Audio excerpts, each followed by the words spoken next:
how to remove middle parts of video on iPhone. Hey everyone, welcome back to the channel. If you're new here, don't forget to hit the subscribe button and turn on the notification bell to not miss any updates. So if you are trying to remove the middle parts of a video from the iPhone gallery itself, then you can see that you can only remove the beginning or the end of the video. Unfortunately, it is not possible to remove the middle parts from the iPhone gallery itself. For that, you'll have to go to a third party app.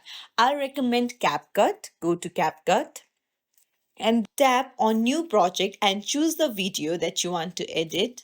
Now, if you want to remove the middle part, go to where you want to remove the part and tap on edit and then tap on split and then go to the end, tap on split again and then tap on the part that you want to remove and there you'll see delete icon, tap on it and there you go, the middle part has been deleted. Now you can export it by tapping on the top right corner, but you might have to see an ad. And that's it. If you found this tutorial helpful, don't forget to like and subscribe to our channel for more helpful tips and tricks. Thank you for watching. See you in the next video, everyone.